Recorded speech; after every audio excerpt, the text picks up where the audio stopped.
እቺ ሀገር የሁሉም ኢትዮጵያዊ የሁሉም ብሔር ብሔረሰብ ሀገር ነች። መላው የኢትዮጵያ ህዝብ ከአዲስ አበባ ነዋሪ ጀምሮ ይሄንን ለውጥ አምጥቷል። ስለዚህ ብዙ ጊዜኛ የምንናገረው የተወሰነ ፓርቲ የተወሰነ ኃይልን ብቻ ነው የምንጠቅሰው። ይሄ መሆን የለበትም። አብዛኛው ኢትዮጵያ ውስጥ ያለ አሁን ላይ ያለ ህገ መንግስቱን እያስከበረ ያለ ፓርላማ ጀምሮ ያለው አብሮ ያለው ለዚህ ስርዓት ተጠያቂ ነው። ህገ መንግስቱ ስለመከበርም ሆነ ህገ መንግስቱ ስለመፍረሱ። ይሄ በሌለበት ሀገር ላይ ህገ መንግስት እንዴት ነው የሚከበረው? ይሄ ነው ያለኝ እንደ ወጣትም እኔ በአብዛኛው ግን እኛ ስንናገር ለኢትዮጵያ ሰላም ለኢትዮጵያ ነው። አሁን እኔ በቀደም ያየሁትም በዚሁ ልንገራችሁና ምኒልክ ለዚህች ሀገር ምንም እንዳላደረገ ምኒልክ ለዚህች ሀገር ምንም እንዳልሰራ ተደርጎ ምኒልክ ሲተች ነበር። ምኒልክ እኮ ባርነትን ያስቀረሰው ነው። ምኒልክ ማለት ባቡርን ያመጣ ነው። እኛ የእናንተ መጽሐፍ እያነበብን ነው። እኛ ወጣቶች እናንተ የምትጽፉትን መጽሐፍ፣ ዶክተር የምትጽፉትን መጽሐፍ፣ ፕሮፌሰር የምትጽፉትን መጽሐፍ እያነበብን ነው እዚህ የደረስነው። እንዴት ምኒልክን ይተቻል? ምኒልክ አጥፍቶ ከሆነ በዛ ጊዜ የነበረ ነው። ምን ነው ዛሬ ለዛሬ ነው እንጂ መነጋገር ያለብን የትላንትናን ጥላሸት እየቀባነ ለዛሬው ችግራችን መፍትሄ ሊሆነን አይችልም። ቅድም ፕሬዘንተሮቹ ያስቀመጡት ነገር ኢትዮጵያ ውስጥ በአንድ ህወሓት የበላይነት ነበር 27 ዓመት። ሌሎቹም እሺ ብለው ነው የሄዱት፣ ሳያምኑ እጃቸው እያወጡ ነው ሲሄዱ የነበረው። አሁን ግን ማመን ጀመሩ፣ እምቢ ማለት ጀመሩ። ስለዚህ ይሄ ነው አፕሪሺየት ሁሉ የጋራ ማለት አለበት። ዋና ድርጅት ሜጆሪቲ እና ማይኖሪቲ የሚባል ነገር አለ እንዴ? ህዝብ ነው። ስለዚህ በአራት ብቻቸው ሲቆጣጠሩት የነበረው ሌላው ይግባ ሲባል አይቻልም ማለት እውነተኛ ዲሞክራሲ ማለት ይሄ ነው እንዴ? ስለዚህ እውነተኛ ዲሞክራሲ አንተም እኩል ብላ እኔም ልብላ፣ አንተም ጠጣ አንቺም ጠጭ ማለት አለበት። ኢዚያን አመሰግናለሁኝ። ስለ ህገ መንግስቱና ፌዴራሊዝም የሚል ያቀረቡት ሁለቱን ቆንጆ አድርገው ነው ያቀረቡት። ሲያቀርቡ በጣም ደስ ከሚለው እውነቱን ነው ያቀረቡት። በተለይ ህገ መንግስቱ ከ1 እስከ 29 ያለው ጥሩ ነው፣ የሰው መብት የሚያስከብር ነው። ነገር ግን እየተገበረ ነበረው የሚለው ሐሳብ አለኝ እኔ። ህገ መንግስቱም ፌዴራሊዝምም እየተከበረ እንዳልነበረ ነው፣ እየተሰራበት እንዳልነበረ ነው፣ ወደ ሌላ አዝማሚያ እየሄደ እንደነበረ ነው። ለምሳሌው ስለ ፌዴራሊዝም መቀሌ ሰሞኑ ከ700 በላይ ነበሩ መቀሌ። እነዚህ መቀሌ ሄዱ ሰዎች ፓርቲዎች በታሪክ ይጠየቃሉ። ለምንድን ነው የሚጠየቁት? የትግራይ ህዝብ ትምህርት ቤት ዳስ ላይ ነው ያለው፣ ክላስ ውስጥ አይደለም ያለው። መንገዱም ልማቱም የለም። ለነዚህ የተከፈላቸው አበል፣ መኝታ፣ ምግብ ግን ከትግራይ ህዝብ ተቆርሶ ለልማት የነበረው ተቆርሶ ነው የተሰጣቸው። ስለዚህ በታሪክ ይጠየቃሉ፣ መጠየቃቸው አይቀርም። ስለዚህ ምንድነው በትግራይ የነበረው ስለ ፌዴራሊዝም መናገር ያለበት ማሰብሰብ ያለበት ፌዴራል መንግስት ነው እንጂ አንድ ክልል ህወሓት ነው ወይ የሚል አለኝ። ለምንድን ህወሓት የሚጠራው? እነሱ ለምን ይሄዳሉ? ማን ነው የወከላቸው? ማን ነው ሂዱ ብሎ የወከላቸው እነዚህ ሰዎች? ስለዚህ የትግራይን ንብረት ሊያራቁቱ እኔ ሄዱት። ስለዚህ አሁንም ስለ ህገ መንግስቱ ብጠቅስ ህገ መንግስቱ ጥሩ ነው፣ የተወሰኑ አሉት፣ ግን ተግባር ላይ አልዋለም። ስለዚህ መታረም ያለባቸው ነገሮች መታረም አለባቸው። ስለዚህ ይሄንን የሚያሽከረክረው የሚዘውረው የነበረው ሁሉም ፓርቲዎች አገሪቷ ህወሓት ነውና በዚህ ጉዳይ ላይ የትግራይ ህዝብ ቁስለኛ ነው የሚል ሐሳብ አለኝ። አመሰግናለሁ። እኔ ላለፉት 30 ዓመታቶች በዚህ ኢትዮጵያ ህገ መንግስት ተጠቃሚ የነበረው የኢትዮጵያ ህዝቦች በተጠቀሙት ልክ ደግሞ ሰፋፊ ጉድለቶች የነበሩበትን ብሎ ነው መውሰድ ተገቢ የሚሆነው።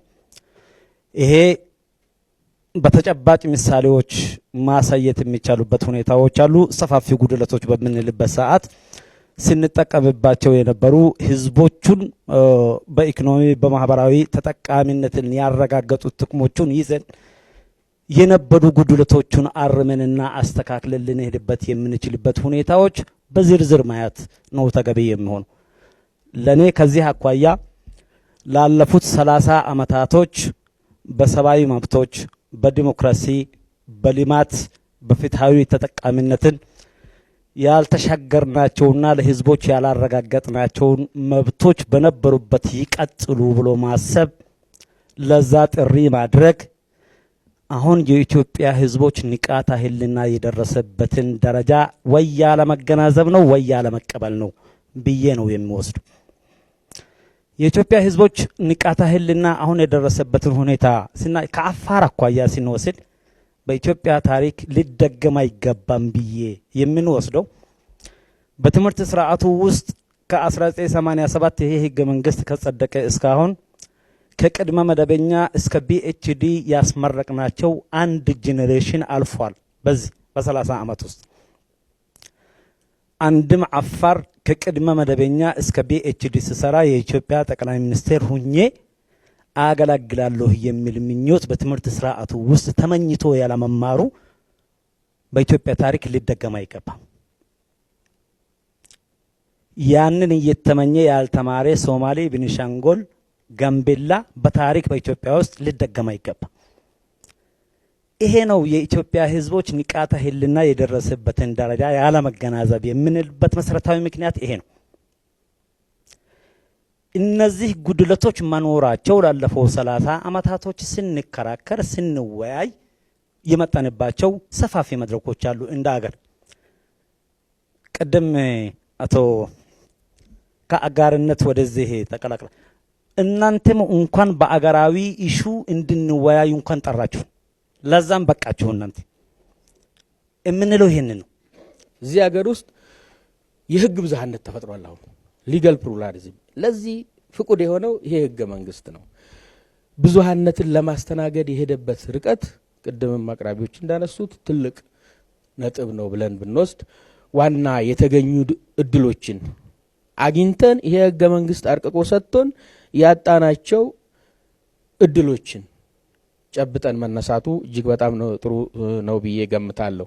እንግዲህ ህገ መንግስቱ እነኝን ጠቃሚ ከኢኮኖሚ፣ ከማህበራዊ፣ ከፖለቲካ ስርዓት መዳበር አኳያ የሰጣቸው እድሎች በሙሉ ህገ መንግስታዊነት ኮንስቲቱሽናሊዝም ከሌለ ፍሬ የላቸውም። ቅድምም ተነስቷል። ምን ማለት ነው? የመንግስት አሰራር ግልጽ መሆን አለበት። የመንግስት አሰራርና ተጠያቂነት መኖር አለበት። ተጠያቂነት በሌለበት ሁኔታ ውስጥ ህገ መንግስታዊነት በሌለበት ሁኔታ ውስጥ ህገ መንግስት የፈለገውን ያህል ዘመናዊ ህገ መንግስት ቢኖርህ ውጤት ስለማይኖረው የኛ ህገ መንግስት የተጠያቂነት በፓርቲ ይሁን በግለሰብ ደረጃ የሚያጠፋ ሰው የተጠያቂነት ችግሮች እንዳሉበት እንጂ ለጥሰት በር የከፈተ ህገ መንግስት አይደለም። አንድም አንቀጽ ከመግቢያው ተነስተህ እስከ 106ኛው አንቀጽ ብታነብ የሰው ልጅ በማረሚያ ቤት ውስጥ አሰቃይ የሚል አንድ አንቀጽ የለው። እንዳውም የሰብአዊ መብት ክብርን ከማስጠበቅ አኳያ 1/3ኛው የህገ መንግስቱ ይዘት ሰብአዊ መብት ላይ ነው፣ ድንጋጌ ላይ ያለ ህግ ነውና ጠቃሚ ነው። ምን ጎደለው? እንግዲህ ጊዜው አጭር ስለሆነ ተብትቦ የያዙት ቅድም እንደተነሳ ከመዋቅር የሰብአዊ መብት ህገ መንግስትን ተግባር ላይ ስታውል የህገ መንግስት መተግበሪያ ቱልስ ያስፈልገዋል። ህገ መንግስቱን የሚጠብቁልህ ያስፈልገዋል። ነፃ ፍርድ ቤቶቻችን ምን ያህል ነው ህገ መንግስት ላይ ጥሰት ሲፈጸም ቻሌንጅ አድርገው የሚያስተካክሉት? የሰብአዊ መብት ጥበቃ ኮሚሽንን በለው ቦርድን በለው ምን ያህል ነፃና ገለልተኛ ሆኖ ነው የሚሰሩት? የህዝብ እንባ ጠባቂ የምንለው የኦዲት መስሪያ ቤቶች፣ የስነ ምግባርና የሙስና መከላከያ ስርዓታችን ኢንስቲትዩሽኖቹ ምን ያህል ስራ፣ የህዝብ ምክር ቤቶቹ ምን ያህል ተናጋሪ ናቸው? ህገ መንግስቱ ህገ መንግስት እንዲሆን በሱ ስር የሚወጡ ህጎች እንዲከበሩ የሚለው እጅግ በጣም ቅድም እንደቀረበው መዋቅራዊ በሆነ መልክ ስትራክቸር ቤዝድ በሆነና ህገ መንግስቱን ደግሞ በህግ እየጎተቱ የመጨረሽ ሁኔታ አለ። በሁሉም ሀገሮች ህገ መንግስቶች ተስማምተውባቸው የወጡ ህገ መንግስቶችን ለማየት ይቸግራል። ከታሪክ እንደምንረዳው የአሜሪካን ትልቁ ህገ መንግስት የተወሰኑ ስቴቶች ናቸው መጀመሪያ የተቀበሉት። ከዛ ሌሎቹ እየተደመሩ እየተቀበሉ እያሰፉት ከዛ በፍርድ ቤት እየዳበረ ነው ሄደው። የጀርመንን ህገ መንግስት ብንወስድ ከሁለተኛ ዓለም ጦርነት በኋላ ጀርመን ከተሸነፈ በኋላ አሸናፊዎቹ ህገ መንግስት ቀርጸው ሰጧቸው። ከዛ በኋላ በራሳቸው እንደሚሆን በህገ መንግስታዊ ፍርድ ቤትና በመደበኛ ፍርድ ቤት በማሻሻያዎቹ ጭምር የራሳቸው ህገ መንግስት ለማድረግ የሄዱበት አግባብ እናያለን። ስለዚህ በየትኛውም ሀገር የሌጂትመሲ ጉዳይ ይነሳል። የሌጂትመሲን ጉዳይ በህገ መንግስታዊነት ወይም ኮንስቲቱሽናሊዝም በምንለው መርህ ማምጣት ይቻላል ብዬ አስባለሁ። በዚህ እሱን ለማምጣት ይሄ ህገ መንግስት ገና ወደ ወጣትነት እድሜ እየሄደ ስለሆነ ወደፊት በተግባር እየተፈተነ ትርጉም እየተሰጠው በፓርላማ በስራ አስፈጻሚውም በፍርድ ቤቶችም የበለጠ ስር እየሰደደ ይሄዳለሁ ብዬ አስባለሁ። ማሻሻያዎች ካስፈለገ ህገ መንግስቱ የሚሻሻልበትንም አግባብ አስቀምጧል። አንዳንድ ጊዜ ሪጅድ ነው አያስኬድም የሚሉ ክርክሮች ይነሳሉ። በተወሰነ መልኩ ያንን ማየት ይቻላል። ግን ማየት በዛ ሴንሱ ማየቱ ተገቢ ነው። ህገ መንግስት ስኬለተን ነው የሚባለው። ስኬለተን እንግዲህ የአማርኛ ትርጉሙን አጽም ማለት ነው ካልተሳሳትኩ። አጽም ነው፣ ስኬለተን ነው። ስኬለተን አያምርም። እንዲህ ስናየው የሚያምረው ስጋና ደም ሲኖረው፣ ጅማቶች ሲኖሩ፣ ሲስተሙ ሲሰራ፣ ስትራክቸሩ ሲወጣ ነው። ያ ደግሞ ስራ አስፈጻሚው፣ ህግ ተርጓሚው እና ህግ አውጪው በሚሰሯቸው በሚያወጧቸው በዕለት ዕለት እየዳበረ የሚሄድ ጉዳይ ነው። በዚች ሀገር ባለፉት 3 ዓመታት ህዝቡን ከጫፍ ጫፍ ያንቀሳቀሰ የህዝብ ተቃውሞ ተነስቷል። የህዝብ ተቃውሞ መነሻው ምንድነው? ለውጥ በመፈለግ ነው። ስለዚህ እነዚህ ጥያቄዎች ምንድን ነበሩ ከተባለ እነዚህ ሁለት ነገሮች ላይ ነው የሚያጠነጡን። ህገ መንግስቱ የተከበረ ቢሆን ኖሮ የዜጎች ሰብአዊና ዲሞክራሲያዊ መብት ቢከበር፣ ህገ መንግስቱን መሰረት አድርጎ የህዝቦች ፍትሃዊ እኩልነት ተጠቃሚ ከነበረ ህዝቡ ለምን ጥያቄ ያነሳል? ወጣቶቻችን በየከተማው ባነሱት ተቃውሞ ለምን ይገደላሉ? ስለዚህ የለውጡም መነሻ ነጥቦች እነዚሁ ናቸው። ህገ መንግስቱ በሚለው መንገድ ተጠቃሚ አልሆነም። ህገ መንግስቱ እየተጣሰ ነው። ህገ መንግስቱ ሊከበር ይገባል። ህገ መንግስቱም ሊሻሻል የሚገባው ነገር ካለ ራሱ ህገ መንግስቱ በሚፈቅደው መሰረት ሊሻሻል ይገባል የሚለው መሰረታዊ ሐሳብ ነው። ዶክተር ዮናስ በስፋት የዘረዘርከው እዚህ ውስጥ የሚካተት ነው ይመስለኝ። አቶ ወንድሙ የሚያከሉበት ማለት ነው። ወደ ፌዴራሊዝምም ስንመጣ ያው በተለያየ መንገድ እንደተገለጸው በዚች ሀገር እውነተኛ ፌዴራሊዝም ነበር ወይ? አሁን አንድ ጫፍ ላይ ቁጭ ተብሎ ፌዴራሊዝሙ አደጋ ላይ ወደቀ፣ አህዳዊ ስርዓት መጣ ተብሎ የሚነገርበት አካባቢ እውነት ሁሉም ክልሎች በዚች ሀገር እኩል የመወሰን ስልጣን ነበራቸው ወይ? ቅድም እንዳላችሁት በዚች ሀገር ፓርላማ ላይ መጥቶ የሚጸድቅ ህግ ወይም ደግሞ በሚኒስትሮች ምክር ቤት ረቅጦ የሚመጣ ህግ ማንም የሚወስነው ነው። የአራት ፓርቲ ስራ አስፈጻሚ የሚወስነው ነው። በዚህ ጉዳይ ላይ አጋር ክልሎች ሚና አልነበራቸውም። ስለዚህ ሌላ አካል በሚያወጣላቸው ህግ ሲዳኙ ኑረዋል ማለት ነው። ይሄን መብት ባገኙ ማግስት ፌዴራሊዝም ሊጠፋ ነው፣ አህዳዊ ስርዓት ሊመጣ ነው ብሎ መናገር ለማን እንደሚነገር አይገባኝም። በዚህም ጉዳይ ላይ ሄደው የሚመክሩ ሰዎች እንዴት እንደተጣሰ ቢያስረዱ ጥሩ ይመስለኛል። እውነተኛ ፌዴራሊዝም አልነበረም። እውነተኛ ፌዴራሊዝም ለማምጣት ታግሏል። ህዝቡ መስዋዕትነት ከፍሏል። ድርጅቱ ውስጥም ደግሞ የዚህ ህዝብ ትግል መሪ ስለሚያስፈልገው ለውጡን የተቀበለ ኃይል ድርጅቱ ውስጥ ይህን ለውጥ ፍሬ እንዲያፈራ አድርጎታል። ስለዚህ የለውጡ ባለቤቶች ህዝቡ እና ድርጅቱ ውስጥ ለመለወጥ የፈለገው ክፍል ይሄን ለውጥ እዚህ አድርሶታል ብዬ አስባለሁ።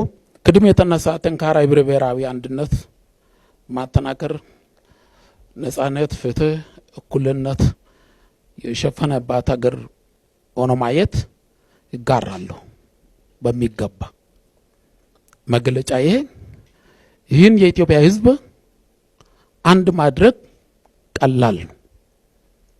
ምንድን ነው ቀላል የሆነበት ምክንያት መንገድ ዳር ለምነው ሀላ ይስጥህ ጊዜ ርስጥህ ስትላትና ስትለው መልሰው አንተን የሚያመሰግን ማህበረሰብ ነው። እንደዚህ አይነት ማህበረሰብ በየትም አይገኝም። አንድ ማድረግ በጣም ቀላል ነው። አሁን ያልቻለበት ምክንያት የመራንበት የአመራር ዘይቤ ብሔር፣ ጎጥ፣ አካባቢያዊ መስረት ያደረገ ስለሆነ ነው። ይህ ሲባል አመራሮች በሰቦርዲኔቶች በታችኛው ማህበረሰብ ዘንድ ሁልጊዜ የሚናገረው ትክክል ነው ብለው ስለሚያምኑ ነው። የመድረክን እድል ያላችሁ እነሱ ናቸው። የመሩበት መንገድ የኢትዮጵያ ሕዝብ አንድ ማድረግ ቀርቶ ልዩነትን በሚያሰፋ መንገድ ነው የተመራን ነው እኛ ተመሪዎች። ስለዚህ ይህ ከሆነ ቀላል ያደርጓል። በመዋቅራዊ ጭቆና ውስጥ ደግሞ በተለይ በአጋሮች አካባቢ ሙግዚትነት ነበረ። የተመደቡ አራት ሰዎች አራት የሆኑበት ምክንያት ምንድን ነው? አራቱ ክልል ናቸው። አራቱ ክልሎች ናቸው ሰዎቻችሁ ወደኛ የላኩ። በጣም የሚገርም ኢህአዴግ ሆኖ ይወዳደራል አጋር ድርጅቶች ጋር። ከሶስት ምርጫ በኋላ ምንድን ነው እንደዚህ የሚሆነው? ወይ ከፈለጋችሁ ጋይደን ብላችሁ ወይ ሰይዴፋ ብላችሁ ተወዳደሩና ፎርማቱ እንዲመጣ በኋላ ውስጣችሁ ኢህአዴግ ይሁን። የሚቀበል የለም። አሁንም አሉ 11 የሚሆኑ እኛ ጋር ኢህአዴግ ተወዳድረው ተመራጭ የሆኑት። ይህ ምንድን ነው? ስጋት ነው። መዋቅራዊ ስጋት ነው። ጭቆናም ነው፣ ስጋትም ነው። ስጋት የሆነበት ምክንያት የምናወራው ስለ ክልላችን ምን ሰራው ስራ ስለ ክልላችን ህገ መንግስት የሚለው ማንም ሰው እዚህ የተቀመጠው ቅድም ጥሩ ይሁን አይሁን አቶ ዮናስ ያስቀመጠው ነው። የራስን እድል በራስ የመውሰን አለበት። በምናይበት ጊዜ ግን አፈጻጸሙ ላይ ወረቀቱ ችግር የለበትም፣ ሰው ነው ችግር ያለበት። አፈጻጸሙ ላይ ዝንጉርጉር ነው። ይህ ሊሆን የቻለበት ምክንያት ምንድን ነው? ዛሬ ህገ መንግስት ይቀየር አይቀየር የምንወሰነው ሳይሆን አሰቦችን በማመንጨት በማጨራጨት የኛ ፋንታ ነው። ዋናው ግን ህዝቡ ነው። ትግራይ ከሄዱ ሰዎች አንዱ እኔ ነኝ። መጀመሪያ እንድታውቁ ትግራይ ሄጄ ትግራይ ኢትዮጵያ አካል ነው ብዬ ነው የማምነው። ተለይቶ እንደሆነ አላውቅም። ሁለተኛ ሰብአዊ መብትን ተከራካሪ ነኝ ግለሰብ ምናልባት ከዛ አካል ጋር አብሮ ያደጉ አብሮ የተወለዱ ብዙ ፕሮግራሞችን አብሮ የጀነጀኑ ወይም በጥቅም ወይም በሌላ ሁኔታ ከዛ የተገለሉ ሆኖ ሊሆን ይችላል፣ አላውቅም። ነገር ግን እኛ አገር አቀፍ ፖለቲካ ፓርቲ እስከመሆናችን ድረስ ሁሉንም አባሎቻችን ያሉበትን መጎብኘት፣ መሳተፍ፣ ሀሳብን መስጠት ኃላፊነት አለብን። በዚህ ሁኔታ ዲሞክራሲ ማለት የአንዱን ሀሳብ አመለካከት አክብሮ የራሳቸውን መግለጽ። ይህንን ካልኩ በኋላ እዚህ ውስጥ ያላችሁ ምናልባት ኢህአዴግ ውስጥ አብዛኞቻችሁ ያደጋችሁ የቆያችሁ ልትሆኑ ትችላላችሁ። ኢህአዴግን ፕሮግራም ይዛችሁ በሀገራችን ህገ መንግስት ላይ ስንተች የቋንቋ ፌዴራሊዝም ለሀገራችን አደጋ ነው ስንል እኛን ስታሳስሩም የነበራችሁ ልትኖሩ ትችላላችሁ። ዛሬ መልካችሁን ቀይራችሁ ለዚህ በመብቃታችሁ ደስ ይለኛል። እኔ ምክንያቱም ሁሉን ነገር ለውጥ ይፈልጋል። ዓለም ዳይናሚክ ነው፣ ቼንጀብል ነው። ያንን ሁኔታ ነው ውጭም ሀገር የነበሩት በሚዲያ ሆኖ ብዙ ሀሰተኛ ፕሮፓጋንዳ ሲነዙ ሌላ ነገር ሲለጥፉ የነበሩት ለዚህ ለሀገራችን መጥቶ የሀገራችን ህልውና ለመለወጥ በሚደረገው ሁኔታ መገኘታቸው ደስ ይለኛል። እኔ እንደ ሌላ ጫፍ ለማውጣት አልፈልግም። ሌላ ህገ መንግስት የራሱ ደካማ ጎን አለው፣ ጠንካራ ጎን አለው። ምንድን ነው ደካማ ጎኑ? ህገ መንግስታችን ዞር ብለን ስናይ ፌዴራሊዝም መዋቀሩ ለዚህ ሀገር ደግሞ ፌዴራሊዝም ወሳኝና ወሳኝ መሆኑን መጀመሪያ አስረግጠን መያዝ አለብን። ይሄ ፓርቲን የራስን መቋም። በዚህ መሰረት ፌዴራሊዝም ሲዋቀር አደረጃጀቱ ላይ ከፍተኛ ስህተት ነበረው። ክልል ሲዋቀር አጥር ተደርጎ ሰውና ሰው እንዲባላ ዛሬ የሚደረገው ነገር ለዚህ ደረጃ እንድንደርስ አድርጓል። ክልሎች ሲዋቀሩ ደግሞ በቋንቋ ብቻ በዘር ብቻ ያደረገው ዛሬ ህገ መንግስቱ ዜጎች በአገሪቱ ተዘዋውሮ መኖር መስራት ይችላሉ የሚል ነገር አግዶ ይሄ ክልል ነው ከዚህ ክልል ካልወጣ ብሎ ንብረቱ እየተዘረፈ ሰው እየተገደለ ያለበት ሁኔታ አሁን የምናየው በተጨባጭ የምናየው ነገር ነው። እነዚህን ችግሮችን አብስቶ አመጣ። ህገ መንግስቱ ራሱ አገሪን ለማከፋፈል አንቀጽ 39 ያስቀመጠ ህገ መንግስት አንቀጽ 39 አገሪቱን ይበትናል እንጂ ዋስትና ይሆናል የሚለው ፓርቲያችን እኛም አንቀበል። አገር ማለት አገር ነው። ሌላ ደግሞ ህገ መንግስታችን ውስጥ የምናያቸው ነገሮች አወዛጋቢ አንቀጾችም አሉ። የኢትዮጵያ ዳር ድንበር ቦርደር የምንለው ነገር አላስቀመጠም። አገሪቱ ቦርደር የሌላት አገር ናት። ስትፈልግ ለሱዳን ትሰጣለህ፣ ስትፈልግ ለሶማሌ ትሰጣለህ፣ ወይም ለጅቡቲ ትሰጣለህ። በህግ የተዳኛ ሁኔታ የለም። ምናልባት ጻፊዎቹ ይህን ነገር በደንብ ላይ አድርጎ አልጨመሩም ይሆን። በሌላ በኩል ደግሞ ጊዜን ለመቆጠብ ሚዲያዎችን ነው። ህገ መንግስት ኢህአዴግ ፌዴራሊዝም ሲፈጥር ሚዲያዎች ሁሉ ስለ እሱ ሲዘፍኑ ነው፣ የእሱን ፕሮግራም ሲያንጸባርቁ ነው። በልማት ይሁን በፖለቲካ ይሁን በጉብኝት ይሁን ሌላን አመለካከት የማያስተናግድ ሚዲያዎች ናቸው። ዛሬም ደግሞ ከዛ ጎራ ያልወጡ ሚዲያዎች አሁንም ይታያሉ፣ መታረም ያለባቸው። እነዚህ ሚዲያዎች በህዝብ ሀብት በህዝብ ገንዘብ ከሆነ ህዝቡን የተለያየ አመለካከት ህዝቡ ዳኝነት የሚሰጥበትን ሁኔታዎች ማንጸባረቅ ኃላፊነት አለባቸው። ይሄ እየጎደለባቸው ነው። ለመነጋገርም ይሄን እድል በማግኘቴ እኔ ደስ ይለኛል። የኢትዮጵያ ፌዴራሊዝም ችግሩ የመሪዎችና የአመራር ሞራላዊና ህሊናዊ እውቀታዊ ብቃት ያለመኖር ነው። አመራሮቹ በእያንዳንዱ አመራር መጥቶ ነው የተተከለው። በድል አድራጊነት በአሸናፊነት ከሜዳም ከምንም ከግብርናም ጭምር መጥቶ ኃላፊነት ላይ የተቀመጠ ነው ያለው። ተምሮ ዳብሮ በኤክስፒሪየንስ በምን ዳብሮ መጥቶ ስልጣን የመራ ሰው የለም ነው የሚባለው። ይህንን እያንዳንዳችሁ የምታውቁት ይመስለኛል። ሌላው የኢትዮጵያ ፌዴራሊዝም ችግር 3 ነገሮችን በሚዛን አለመያዙ ነው ይላሉ። እሱም አንደኛ ብሔረሰባዊነትን፣ ሁለተኛ የከተማ ዜጋ ህብረተሰብን፣ ሶስተኛ ኢትዮጵያዊነትን። እነዚህም በሚዛን የያዘ ፌዴራሊዝም ቢሆን ኖሮ እነዚህ ሁሉ ችግሮች ባልበዙ ነበረ። በጣም ያዳላ ነው። ከክልል ክልልም ያዳላል። አንዳንድ ቦታ ላይ ደግሞ ብዙ ብሔረሰብን አንድ ላይ ወጥሮ አንድ ፌዴራል ይላል። እነዚህ ፈጽሞ ያልተስተካከሉ አውት ኦፍ ዘብሉ የተወለዱ የፌዴራል አስተሳሰብ ነው። ሌላው ደግሞ ፌዴራሊዝም ሲመሰረት የኢትዮጵያ ህዝብ አልተጠየቀም። ምንድን ነው የምትፈልገው?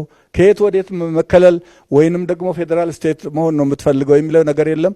ሁሉ ነገር መጥቶ ነው የተጫነበት ነው የሚሉት። ሌላው 90% በላይ የኢትዮጵያ ፌዴራሊዝም የአሰራር ሁኔታ በማዕከል ይወሰንና ከዛ ህዝብና የበታች መሪዎች ፈጻሚ ይሆናሉ። ሳያሳስቱ የተሰጣቸውን ትእዛዝ ብቻ ነው የሚያከብሩበትና የሚፈጽሙት። ስለዚህ ምንድነው ሰዋዊ ባህሪ የሌለው የአካባቢ አመዛዛኝነት የሌለው አካባቢ ያልተሳተፈበት ከላይ የወረደ ከአህዳዊነትም ይበልጥ የጠበቀ ነበረ ብሎ የሚነግሩን በጣም ብዙ ሰዎች አሉ። በምንወያይበት ጊዜ ህገ መንግስት ላይ ትኩረት አድርጌ ለመናገር ነው የምፈልገው። አንድም ስለሆንኩኝ ያው ሳልናገር ከመውጣ ብዬ ነው። ሳይ ከኔ ውጭም ሌላ ሴት የለም። የህገ መንግስቱ ትሩፋቶች ቀደም እንደተነሳው ከቤቱም ያው መልስ የተሰጠበት ጉዳይ ነው። ህገ መንግስቱ ጉድለቶችም አሉት፣ ብዙ ጠንካራ ጎኖችም አሉት። ጠንካራ ጎኖቹንም የተጠቀምንበት ነው። በአሁኑ ሰዓት ሁሉንም አደፍርሰን ወይ ደግሞ አጥቁረን የምናልፈው ሳይሆን እንደ ክልልም እንደ ፌዴራልም በርካታ ጥቅሞችን ያስገኙ በርካታ ነገሮች አሉ የሚል ነገር ነው። አንዱም የብሔር ብሔረሰቦችን እውቅና መስጠቱ፣ የተወሰኑ ጉድለቶች ውስጡ ቢኖሩ ራስን በራስ የማስተዳደር መፍቀዱ ትልቅ ጥቅም ነው ብዬ ነው ማስበው። ነገር ግን አሁን ወደ ኋላ ተመልሰን እንትናን እንጂ ኢህአዴግ በራሱ ያመነው ብዙ በርካታ ጉድለቶች እንዳሉ ኢህአዴግ ራሱ አስቀምጧል። ነገር ግን ነጻነት የናፈቀው፣ እኩልነት የናፈቀው፣ ዲሞክራሲ የናፈቀው ህዝብ ይሄንን መታገስ አልቻለም። ይህን መታገስ ስላልቻለ ገንፍሎ የወጣው የህዝቡ ቁጣ የወጣቱ ቁጣ ለውጥን በመናፈቁ ለውጥን ሊያመጣ ችሏል። ምንም የለም ብሎ ግን አይደለም፣ ከመሬት ተነስቶ አይደለም። የናፈቀው ነጻነት ነው፣ የናፈቀው እኩልነት ነው፣ የናፈቀው ዲሞክራሲ ነው። ሰው በልቶ አድሮ ሆዱ ስለጠገበ ብቻ ነጻነት ካላገኘ አይኖርም። ሰው ስለተማረ ብቻ እኩልነት ካላገኘ አይኖርም። ስለዚህ ቅድም ዶክተር እንዳለው በመጀመሪያ ትልቁና ቁልፉ የኢትዮጵያ ህዝብ ወይ ደግሞ የኢትዮጵያ ራዕይ ነጻነትና እኩልነት ዲሞክራሲ ነው። ይሄንን መነሻ አድርጎ ነው ለውጡ ሊመጣም የቻለው። ይሄንን ነው ደግሞ እናስቀጥል እያልን ያለ ነው። ነገር ግን ስተታቸውን ያመኑም ኃይሎች በአሁኑ ሰዓት ራሳቸው የጣሱትን ህገ መንግስት ራሳቸው ያጨለሙትን ህገ መንግስት በአሁኑ ሰዓት ህገ መንግስቱ ተደፈረ፣ ሀገር ተደፈረች የሚል ብዙ ነገሮችን እንሰማለን። ህገ መንግስት ላይ መች ተሰራ? አልተሰራበትም እኮ ነው እያልን ያለ ነው። ብዙ ማንሳት የምንችላቸው ብዙ ነገሮች አሉ። ከጊዜው አንጻር ግን ለምሳሌ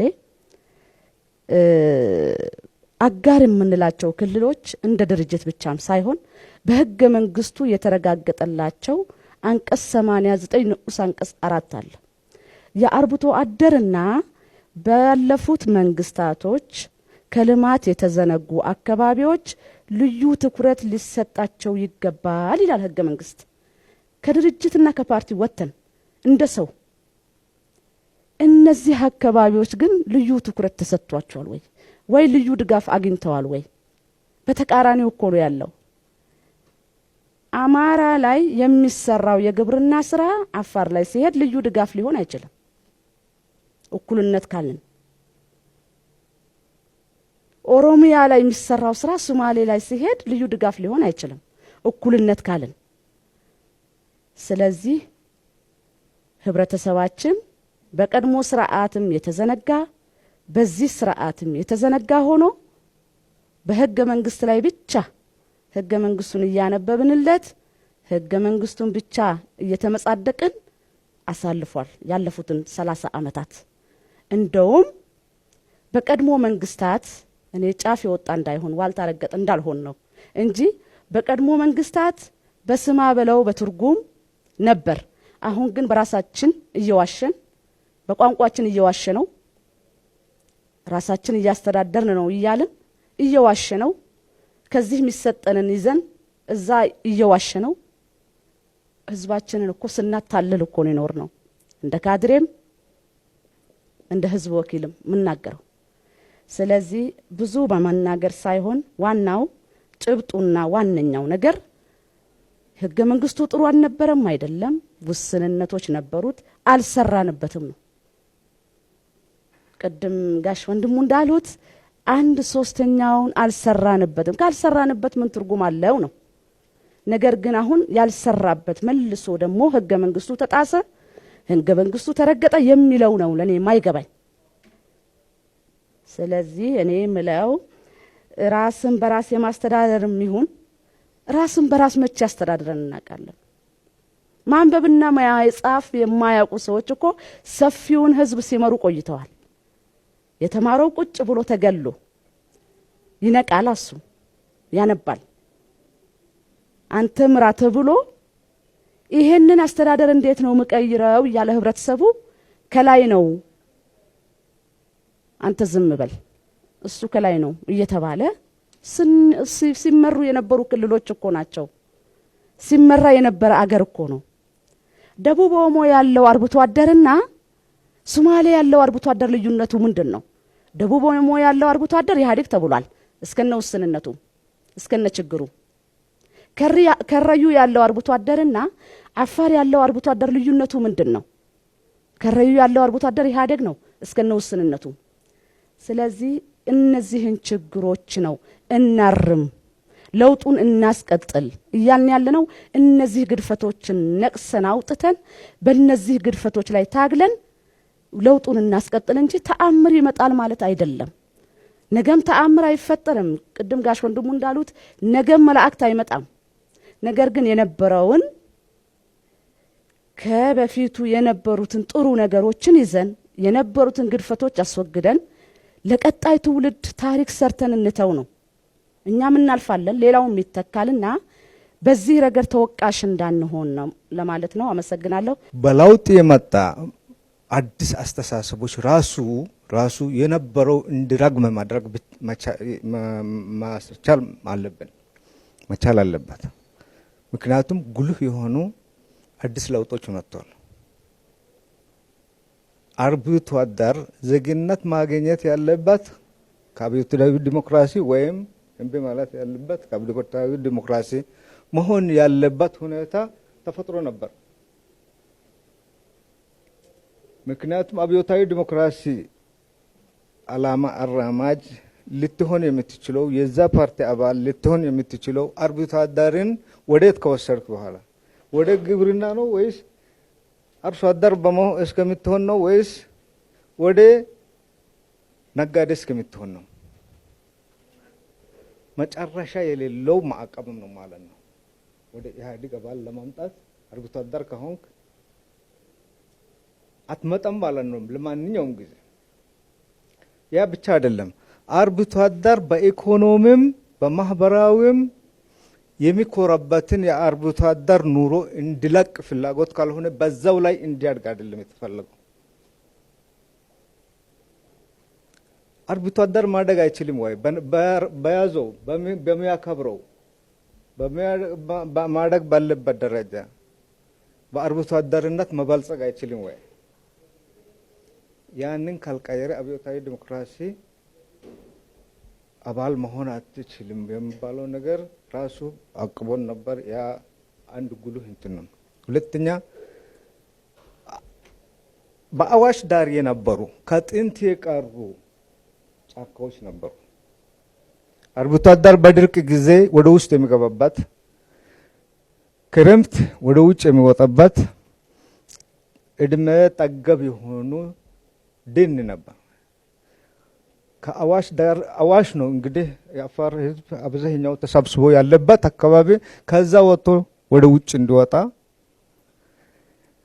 እዛው አካባቢ ውሃ ያለበት አካባቢ ከፍተኛ ካምፓኒ ገንብቶ አንተ ዳር ተመልካች ሆኖ አሁን ተብሎ ወደ ውጭ የወጣበት ሁኔታ ነው። ያ ብቻ አይደለም። ያ በአዋሽ ዳር አካባቢ የነበሩ ከፊል አርብቶ አደሮች ብር ተሰጣቸው፣ ከዛ እንዲለቀቅ ተደረገ። ከፊል አርብቶ አደርም የለም እኮ። ስለዚህ በለውጡ የሚመጣ ራስን በራስ ጉዳይ ራስህ ለመወሰን እኮ ህገ መንግስት እኮ እኔ ህገ መንግስት ላይ አንዳችም እንትን የለኝም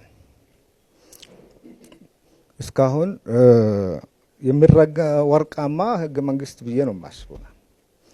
ተግባር ላይ ብናውለው ክልሎች ፍጹማዊ ስልጣን አላቸው የሚባል ነገር ነው የነበረው።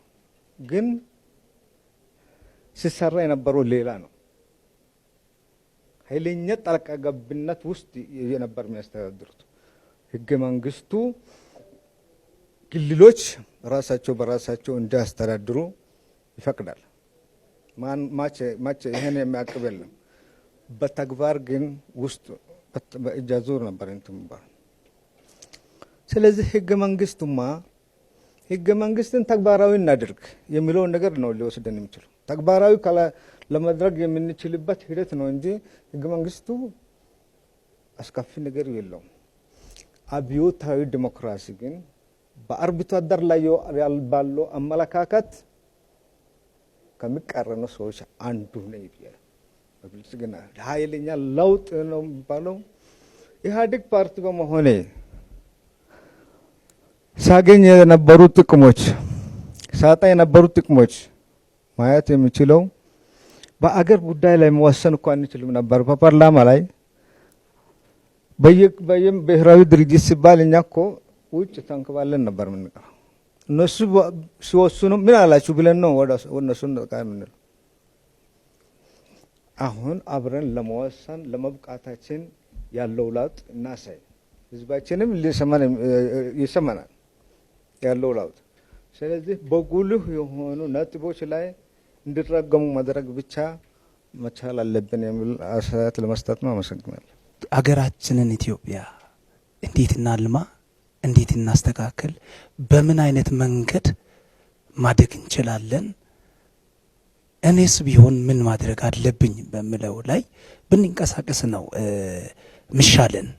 አሁን የተለመደው አንደኛው በመቀጥቀጥ አንደኛውን በማፍለጥ ነው ብዙ ጊዜ እዚህ ሀገር የተለመደው እና በማፍለጥ በመቁረጥ በማሳጠር ሌላው ደግሞ እኔ ልውጣ ልብለጥ በሚለው ላይ ነው የተመሰረተው። ያንን ትተን ወደ ተሻለ ነገር ሰብአዊነትንም ዲሞክራሲውንም ነጻነቱንም በማሳየት ኃላፊነት የተሰጠን በሙሉ በየትኛው መስሪያ ቤት ኃላፊነትን ይዘው የሚንቀሳቀሱ ዜጎች በሙሉ ለዜጎች መልካም ነገር በማበጀት አገሪቱን ወደ ቀና መንገድ በመምራት ሁሉ ሰው ቢንቀሳቀስ ጥሩ ነው። ደርግን ሲዋጉ እንግዲህ ጠቅላይ ሚኒስትር መለስ ዜናዊ አልጀዚራ ጋዜጠኞች ሲጠይቁ እናንተ ጥሩ እየሄዳችሁ ነው፣ በዚህ መንገድ ከሄዳችሁ እንደውም የምትይዙ ይመስላችኋል ብለው ሲጠይቋቸው እኛ እኮ በዚህ ደስተኞች አይደለንም አሉ። ምክንያቱም የራሳችን ህዝብ ነው እየተዋጋን ያለ ነው፣ እየሞተ ያለው ወንድሞቻችን ነው። ግን የነበረው ነገር ሲተን ስለነበረ መስተካከል ስላለብን ለውጡን ለማምጣት እንታገላለን አሉ። የሚገርማችሁ ለውጡን ለማምጣት ነው መታገል ያለብን እንጂ ሶማሌ ክልል፣ ደቡብ ክልል፣ ኦሮሚያ ክልል፣ አማራ ክልል ያልተቃጠለ ያልተገደለ ደም ያልተፋሰሰበት ቦታ የለም። በዚያ ሁሉ እንግዲህ አመራር ያለበት ጸጥታ አካል ያለበት ፖሊስ ያለበት ብዙ በደሎች የሚደርሱበት መንግስት የሌለበት ሀገር አይደለም ሶማሊያ፣ አማራ ክልል፣ ኦሮሚያ ክልል፣ ደቡብ ክልል ሁሉም ክልሎች ላይ እየታለፈ የሚፈጠሩ ችግሮችን እንኳን በጋራ እንደዚህ በተሰባሰብንበት ጉባኤ እርስ በርስ መልስ ለመሰጣጠት ብቻ ሳይሆን ለሁሉ ሰው ለሰሚ አካል በሙሉ ትምህርት በሚሆን መንገድ አእምሮን በሚቀርጽ ታች ያሉ ወጣቶችም ቀጥሎ አገሪቱን ለመረከብ የተዘጋጁ ወጣቱ ክልልም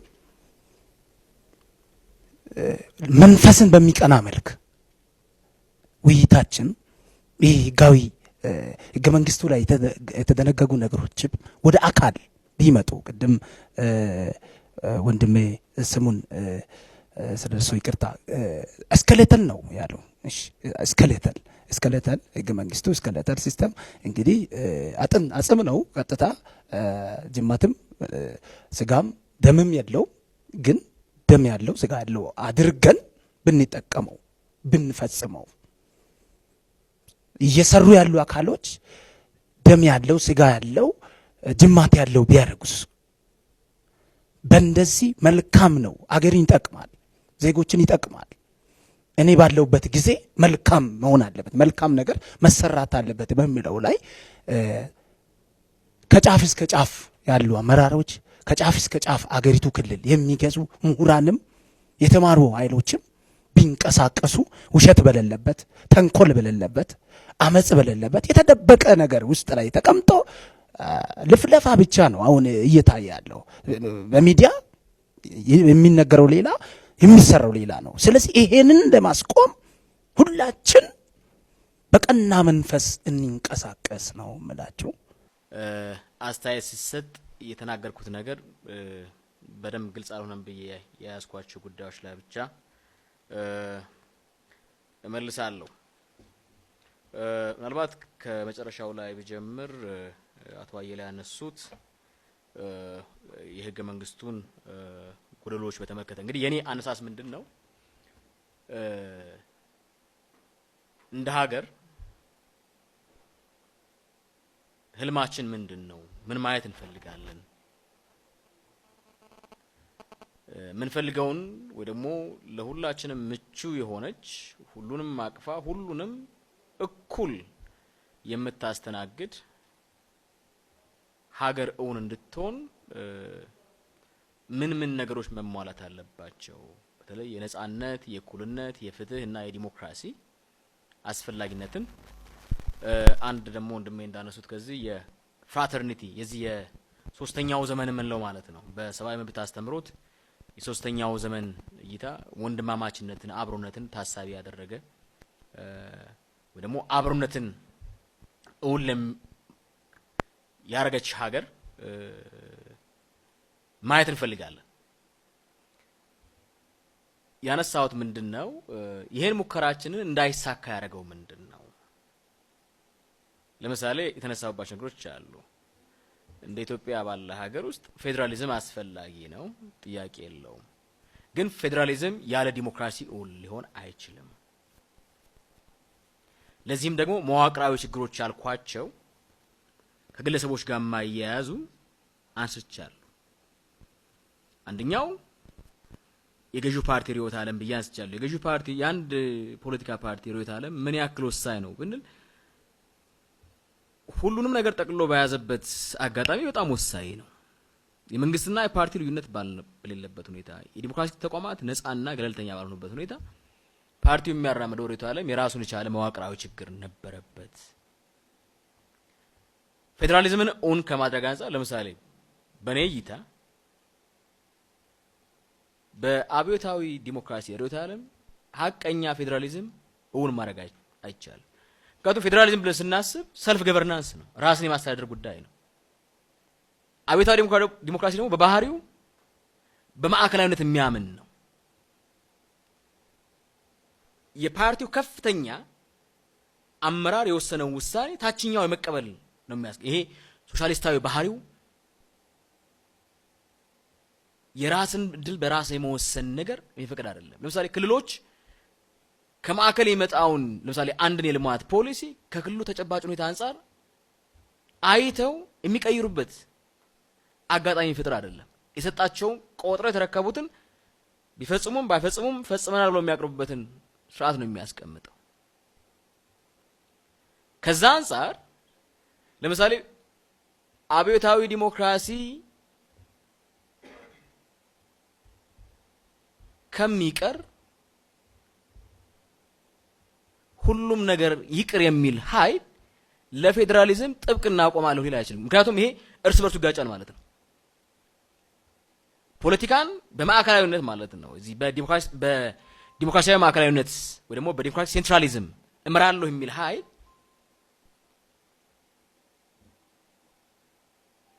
የምር በዲሞክራሲ አምናለሁ ሊል አይችልም። ምክንያቱም በተዋረድ ያለው ፓርቲው አደረጃጀት የሚሆን በህዝብ ደረጃ ላይ የመጣውን ውሳኔ መቀበል እንጂ ሐሳብ ከታች ወደ ላይ አይደለም የሚሄደው። ይህ በሆነበት ሁኔታ ደግሞ እውነተኛ ፌዴራሊዝም ኑሮ ሐቀኛ ፌዴራሊዝም ኑሮ ህዝቦች ራሳቸውን በራሳቸው የማስተዳደር ነፃነትና ሉዓላዊነቱ ሊኖራቸው አይችልም ነው። ለዛም ነው አብዮታዊ ዲሞክራሲን እንደ አንድ መዋቅራዊ ችግር አድርጌ ያነሳሁት። ሌላኛው ቀደም ሲል የነበረው የፓርቲው አደረጃጀት ይሄን ሐቀኛ ፌዴራሊዝም እንዳይፈጠር አድርጓል። ለምሳሌ አጋር የሚባሉ ፓርቲዎች አጋር እንኳን ተብለው ነገር ግን የሚከተሉት የኢህአዴግን ፖሊሲ ነበር የነበረው። የሚተገብሩት ያን ነው። በአስተላለፍ ደረጃ የሚሰለፉት በዛ መልኩ ነው። ስለዚህ ፓርቲው ላይ የነበረው አደረጃጀት እዚህ ላይ አንድን ወንድም ያለባቸው እንዳነሳው ፕሮብሌሙን ካንዱ ጋር የማያያዝም ጉዳይ አይደለም። ግን በየልኩ እናስቀምጥ ብለን ስንሄድ አንዳንድ ጊዜ የማንክዳቸው ሀቆች አሉ ፊት ለፊት አፈጠው የሚመጡ። ለምሳሌ በኢህአዴግ ውስጥ የነበሩት ሌሎቹ ብሔራዊ ድርጅቶች ጥፋተኛ አይደሉም ማለት ጥፋተኞች ነበሩ። አድርባይ መሆናቸው፣ ታዛዥ መሆናቸው፣ መጋፈጥ አለመቻላቸው ምናልባት ፓርቲዎቹ የተመሰረቱበት በወቅቱ የነበረው ነባራዊ ሁኔታ አድርጎ ሊሆን ይችላል። ግን ደግሞ አሁን ያ ነገር አይቀጥል ማለታቸው እሰየው ሊባል የሚችል ነው እንጂ ትናንት አጥተ ስለነበር ዛሬም በዛው በጥፋት ተቀጥል ሊባል አይችልም። ከዛ አንፃር ነው እሱ እንደ አንድ እንትን ያነሳው። ከዛ ውጭ ህገ መንግስቱን በተመለከተ ያነሳሁት ነገር ባወጣት ደረጃ ብዙ እንከኖችን ልናነሳ እንችላለን። የጥናት ጽሁፎችም ስላሉ ማለት ነው። ብዙ ነገሮችን ማንሳት እንችላለን ባወጣት ደረጃ። እንደው አንድ መነሻ ብንወስድ የዲሞክራሲ ተቋማት አልነበሯቸው። በወቅቱ ዲሞክራሲያዊ የሆነ ምርጫን ለማስኬድ የሚያስችል ዲሞክራሲያዊ የሆነ ውይይትን ነፃ ውይይትን ማካሄድ የሚያስችል ነባራዊ ሁኔታ አልነበረም። ወይም ደግሞ የደቡብ አፍሪካ ህገ መንግስት ሲወጣ እንደነበረው የህገ መንግስት አረቃቀቅ ሂደቱን የሚከታተል እና ያን አይቶ ውሳኔ የሚሰጥ አካል አልነበረም። እዚህ ጋር የነበረው ሽግግር መንግስቱ ጉባኤ ነበር የነበረው፣ ገለልተኛ አካል አልነበረም። ኬንያ ላይ ፍርድ ቤቱ ነበር የነበረው። ደቡብ አፍሪካ ላይም እንደዚሁ በአረቃቀቅ ሂደት ላይ ችግር ካለ ያን የሚቃወም አካል አቤት የሚልበት ስርዓት ነበረው። የአረቃቀቁ ሂደት የሚያሳዩ ራሳቸውን የቻሉ ዝርዝር ህጎች ነበሩ፣ ዝርዝር መርሆች ነበሩ። እዚህኛው ጋር አልነበረው። በዛ ረገድ ብዙ ማንሳት ይቻላል። ዋናው ነገር ግን እሱ አይደለም። በድንጋጌ ደረጃ ያነሷቸው አቶ ወንድሙ ያነሷቸው መሰረታዊ ችግሮች አሉ ከመግቢያው ጀምሮ። ግን ከምንም በላይ ለኔ ችግር ሆኖ ማየው ቅቡልነትን ባተገባበር ማረም ይቻላል። ቅቡልነትን በትርጉም ማረም ይቻላል። ግን ጥያቄው ምንድነው የሆነው? የአተገባበር ቅቡልነት ራሱ አልነበረውም። አንድ ስልጣኑን በእጁ ያዘው የመንግስት ኃይል እንደፈለገ በሚያወጣቸው ህጎች፣ በሚወስነው ውሳኔዎች ህገ መንግስቱን የሚጻረሩ ተግባራትን ያከናውኑ ነበር። ወይ ደግሞ ለህገ መንግስታዊነት ታማኝ አልነበረም። ወንድሜ እንዳሉት ኮንስቲቱሽናሊዝም የሚባለው ነገር አልነበረም። እዚህ ላይ ነው ጥያቄ የሚነሳው። ኮንስቲቱሽናሊዝምን ሲዳፈር የነበረ ኃይል ወይም ደግሞ በጠራራ ፀሐይ ሲጥስ የነበረ ኃይል ለህገ መንግስቱ ጠበቃ ሆኖ ለመሟገት የሞራል ልዕልናው የለውም ነው ጥያቄው። ያን የሞራል ልዕልና ይጠይቃል። ለህገ መንግስታዊነት ታማኝ መሆን፣ ህገ መንግስቱን የሚጻረሩ ህጎችን በአደባባይ ሲያወጣ የነበረ ኃይል፣ ህገ መንግስቱ የሚጻረሩ ህጎችን ሲወስን የነበረ ኃይል አሁን ህገ መንግስት ጠበቃ ለመሆን የሚያስችል የሞራል ልዕልና ከወዴት አመጣው የሚለው ጥያቄ ልጠይቅ ይችላል። እንደ ፖለቲካ ወይ ደግሞ እንደ አንድ ያገባኛል እንደሚል ዜጋ። ከዛ ውጭ ይሄ ቪታሊቲ የሚለው ነገር ነው። ለአዳዲስ ነገሮች ምን ያክል ሪስፖንድ ያደርጋል የሚለው ነገር ስናይ አዳዲስ ነባራዊ ሁኔታዎች በምን አይነት መልኩ ይመልሳል? አሁን ጠንካራ የህገ መንግስት ፍርድ ቤት ይኖርና አሁን ለትርጉም ለምሳሌ ከሲዳማ ጋር የተነሳ ጉዳይ ነበር። ያን ነገር መመለስ ይቻል ነበር ባጭሩ። ያን የሚያደርግ የኮንስቲቱሽናል ቪታሊቲ የለውም። ከዛ ውጭ ወንድሜ ስማቸውን ረስቼ እንዳልሆን ከአቶ ተሾመ ያነሱት ነገር አለ።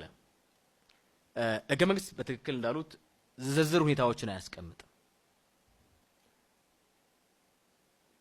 ስኬሌተን ያስቀምጣል፣ ገዢ አስተሳሰቦችን ያስቀምጣል። ወደ ሰብአዊ መብት ግን ስንመጣ በህገ መንግስታዊ የሰብአዊ መብት አስተምህሮት ሁልጊዜም ወሳኙ ነገር የኢንፎርስመንት ክሎዝ እንዴት አድርገን እንተግብረው። ለምሳሌ ያጋጠሙንን በተለይ ከሰብአዊ መብት ጥሰት አንጻር የነበሩት ችግሮችን ጠንካራ ለምሳሌ ህገ መንግስታዊ ፍርድ ቤት ኖሮ አንድ ሰው ጥሩ ምሳሌ ያላግባብ ታሰረ፣ ያላግባብ ተፈታ፣ ከዛ በኋላ ተፈታ። ምንድነው የሚያገኘው መፍትሄ? ምናልባት ከውል ውጭ የሚመነጭ ኃላፊነት ምናምን ሊባል ይችላል። ነገር ግን የሰብአዊ መብት ዳኝነት ክርክር የሚያስችል ስርዓት የለንም ነው፣ ወይም ደግሞ ኮምፕላያንት ሜካኒዝም የለንም። የሰብአዊ መብት ክርክር የሚባል በዚህ ሀገር አይታወቅም። ሲጣስ ክሱ የሚቀርበው መንግስት ላይ ነው የሚሆነው፣ ራሱ መንግስት ላይ። ውሳኔም ሲወሰን የውሳኔው ይዘት የሚሆነው ምንድነው? ሰብአዊ መብት ተጥሷል ወይም አልተጣሰም የሚል ውሳኔ ነው የሚሆነው። ተጥሷል ሲባል የሚጠየቅ ዳኝነት አለ። የገንዘብ ካሳ ሊሆን ይችላል፣ ወይም ደግሞ ጀስት ሳቲስፋክሽን የምንለው ነገር አለ፣ ይቅርታ በአደባባይ። እንደገና ደግሞ ጋራንቲ ኦፍ ነን ሪፒቲሽን የምንለው ነገር አለ፣ ከዚህ በኋላ ላይደገም ዋስትና መስጠት። ይሄን አልያዘም ህገ መንግስቱ። ቅድም ደግሞ ያነሳኋቸው ነገሮች አሉ። እነዚህ አሸናፊ ሁሉን ጠቅልሎ ይወስዳል የሚለው ፕሪንሲፕል አነስተኛ ቁጥር ላላቸው ህዝቦች ወይ ደግሞ ለማይኖሪቲ ራይት ትክክለኛውን ጥበቃ አይሰጥም ነው። ስለዚህ ህገ መንግስት መጽሐፍ ቅዱስ አይደለም፣ ቁርአን አይደለም። ህገ መንግስት የአንድ ሀገር ነባራዊ ፍላጎቶች እያየ ያረመ ይስተካከል የሚሄድ ሰነድ ነው። የፖለቲካም ሰነድ ነው፣ የህግም ሰነድ ነው። ያለው ነባራዊ የፖለቲካ ፍላጎቶችን እያየ የሚታረም ይስተካከል ነው። የሚስተካከልበት ስርዓት አለው፣ የሚሻሻልበት ስርዓት አለው።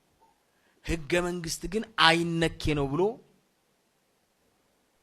እንደ ቅዱስ ቁርአን ወይም ደግሞ እንደ መጽሐፍ ቅዱስ የሚሰገድለት ወይም ደግሞ እንዳይነካ የሚባልም አይደለም። ስለዚህ እነዚህ መዋቅራዊ ችግሮች መፍታት ከቻል ጠንካራ ህብረ ብሔራዊ አንድነት ያላት የበለጸገች ነጻነት፣ ፍትህ፣ እኩልነትና ዲሞክራሲ የሚከበርባት ሐቀኛ ፌዴራሊዝም ስርዓት የምታስተናግድ ሀገር እውን ማድረግ እንችላለን ነው።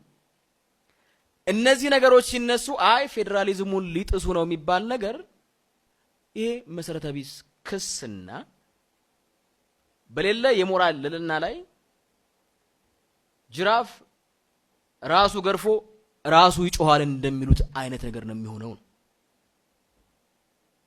ስለዚህ እነዚህን መዋቅራዊ ችግሮቻችን መፍታት ከቻል ወደ ተሻለ ምዕራፍ መሻገር እንችላለን። እንደኔ አሁን ብትጠይቁኝ አንዳንዶቹ የምናያቸው ነገሮች እንደውም የፌዴራሊዝም ሙከራ ላይ አሁን ጀምረናል ብዬ ነው ላስብ የምችለው። ምናልባት ክልሎች ራሳቸውን በሚያስተዳድሩበት ሙከራ ላይ የምናያቸው ነገሮች ያየን ይመስላል። እነዚህን ነገሮች በትክክል እውን ለማድረግ ግን በህግ ማዕቀፍም ቢሆን በስርዓትም በተቋም ግንባታም ራሱን የቻለ ስራ ይጠይቃል ማለት ነው። ስለዚህ ነጻነት፣ እኩልነት፣ ፍትህ፣ ዲሞክራሲ የሰፈነባት ሀገር እውን እንድትሆን መዋቅራዊ ችግሮቿ ይፈቱ ማለት ፌዴራሊዝምን አፍርሶ ወደ አህዳዊነት መሄድ ማለት አይደለም። እንዲያውም ሐቀኛ ፌዴራሊዝምን እውን ማድረግ ማለት ነው። እነዚህ መዋቅራዊ ችግሮች መፍታት ማለት ህገ መንግስታዊነትን እውን ማድረግ ነው እንጂ ህገ መንግስታዊነትን ማስቀረት ወይ ደግሞ ማፍረስ ማለት አይደለም ነው የኔ ክርክር። እንግዲህ በዚህ ረገድ ቢታይ መልካም ይመስለኛል። ምናልባት ወንድሜ አለባቸው ካነሳው ላይ እንዳልከው በጥላቻ ሀገር አይገነባም፣ በልክ ሀገር አይገነባም። ከዛም ባሻገር ደግሞ ሀገርን ገባ የተሻለች ሀገር እውን እናደርግ ብለን ስናስብ ስለ ልጆቻችን እጣ ፈንታ እያወራን መሆኑ መታሰብ መቻል አለበት። የትናንት ያለን መልካሙን ነገር በመያዝ ለልጆቻችን ነገ የተሻለችን ሀገር ማውረስ ነው ግቡ የሚሆነው። ስለዚህ ከዛ አንፃር የሁለታችንም ሐሳብ በደንብ እንደው በቅነት ከታየ ዓላማው ያ ነው። ከነገ መልካሙን ይዘን የነገዋን የተሻለች ኢትዮጵያ እንዴት እውን እናርግ፣ እነዚህን እንከኖች እንዴት እናርማቸው ነው። እነዚህ እንዴት እናርማቸው ማለት ግን ፌዴራሊዝሙን ማፍረስ ማለት አይደለም፣ ህገ መንግስታዊነትን መናድ ማለት አይደለም። ከዛ ባሻገር ከልማት መብት ጋር ያነሳሁት ነገር አለ። ምናልባት ግልጽ ለማድረግ ያክል የልማት መብት አንዱ መገለጫው እና ትልቁ መለኪያው ማህበራዊ ፍትህ ነው። ስለዚህ ልማት የሚገኝ ጥቅም ወይ ደግሞ ልማት ፍትሃዊነትን ስንለካ የሚገኘውን ጥቅም መከፋፈል ብቻም ሳይሆን በልማቱ ሂደት ጉዳት የሚደርስባቸው አካላት ከልማቱ ትሩፋት የመጀመሪያዎቹ ተጠቃሚ መሆን አለባቸው የሚለው ዓለም አቀፍ መርሆ ነው። በሌላ አባባል ስንከፋፈል የፍትሃዊ ክፍፍሉ ጉዳይ ከልማቱ የሚገኘውን ፍሬም ብቻ ሳይሆን ልማቱ የሚያመጣውንም ጉዳት እኩል መከፋፈል አለበት ወይ ደግሞ ፍትሃዊ በሆነ መንገድ መከፋፈል አለብን ማለት ነው። ይሄ አሁን ከአዲስ አበባ አንጻር ብቻ አይደለም ማየት ያለብን። ኦሞ ላይ ተፈጸመው ማየት እንችላለን። ጋምቤላ ላይ ተፈጸመው ማየት እንችላለን። ቤንሻንጉል ላይ ተፈጸመው ማየት እንችላለን። ልማቱ ጉዳት ያመጣባቸው ሰዎች አይደለም ከልማቱ የተሻለ ተጠቃሚ ሆኑት። ስለዚህ የልማት ፍልስፍና ወይ ደግሞ የልማት መብት የሚነግረን ነገር ምንድነው? ጥፋቱ የሰዎቹ አይደለም። ያኔ ጥፋቱ ያን የልማት ፕሮጀክት ሲቀርጽ ህብረተሰቡን ባሳተፈ መልኩ ቢሆን ሮ አሁን ያለንበት ችግር አይፈጠርም ነበር። በነገራችን ላይ አንዳንዶቹ ችግሮች ከትናንት ተከባለው ዛሬ ፍሬ ያፈሩ ችግሮች ናቸው። ዋናው ነገር ግን የሚፈታበት መንገድ ብለን ስናስብ ሁሉን በሚያግባባ አንድ ወገንም ብቻ ታሳቢ ያደረገ ሳይሆን ሁሉንም ታሳቢ ባደረገ መልኩ። ሌላው ነገር ደግሞ መረዳት ያለብን ነገር አለ። ልማት በራሱ የሚያመጣቸው ዋጋዎች አሉ፣ የሚያስከፍላቸው ዋጋዎች አሉ። ፍሬ ብቻ አይደለም የሚያመጣው ልማት። ስለዚህ ፍሬውን ስናስብ ያን ፍሬ ለማምጣት ዋጋ የሚከፍሉ ሰዎች አሉ ማለት ነው።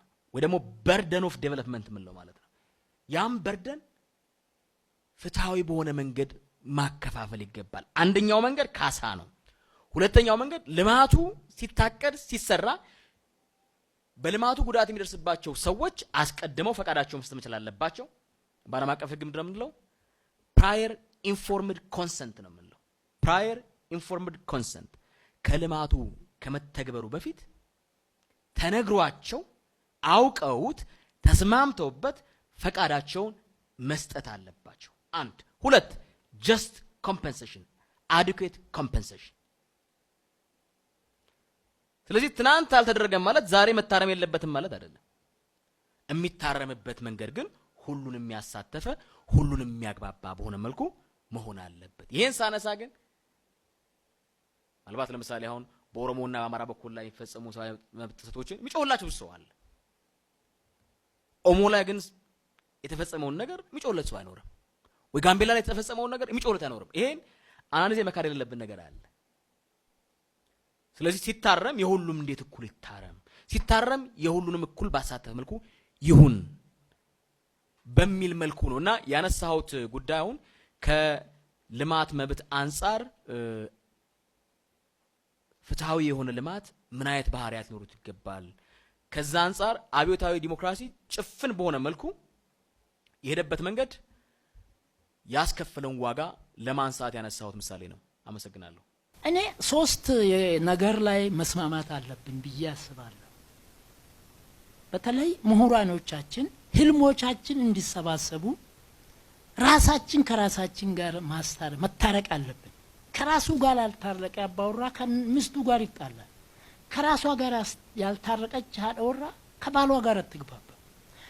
ምሁራኖቻችን መሪዎቻችን ከራሳቸው ጋር የተጣሉ ናቸው። ከራሳቸው ጋርም እንዲጣሉ ፕሮቮኬት የምናደርግም አለ። ኮሎኔል መንግስቱ 11 ጊዜ በጥይት ሲሞክር ነው ጠርሙሱ ወርውሮ የአንድ አብዮተኛ ደም በሺ መልሳለሁ አለ አደረገ። ስለዚህ እኔ ምሁራኖቻችን ከራሳቸው ጋር መታረቅ ቢችሉ ህገ መንግስትን የጠቀስኩት ማርና መርዝ ነው ያልኩት። በጣም የማይሻሉ 1/3 እኮ የህገ መንግስት በጣም ረጅም ዓመት የሚሰራ አለ። እኔ እያልኩ ያለሁት 1/3ኛውን ስራ ላይ ለማዋል ነው ያቃተ። ህገ መንግስቱ መንግስት ህግን አክብሮ ማስከበር አለበት ይላል። ኢህአዴግ ማክበር ነው ያቃተው፣ ማስከበር ጋር አይሞክርም። ቅድም ህወሓትን ታሪክ አንስቻለሁ የተከፋፈለ ግን። ስለዚህ የኢትዮጵያ ህገ መንግስት አሁን ያለው ሞደርንና ዘመናዊ ህገ መንግስት ነው። ምን ዋጋ አለው? አንድ ጋን ሙሉ ብርዝ ወይ ጠጅ በማር ተበጥብጦ አንድ ማንካ መርዝ ብትጨምር ብላሽ ነው። ቅድም አልኳችሁ ነገሩ የተሳሰረ ነው። ከመነሻ ስንነሳ ከ80 ብሔረሰብ 4 ብሔረሰብ ለ30 20 ዓመት የኢትዮጵያ ፈላጭ ቆራጭ የሆኑበት ምን ዲሞክራሲና ምን አይነት ህገ መንግስት ነው? 4ቱ ብሔራዊ መንግስት ብሔራዊ ፓርቲዎች ይላል።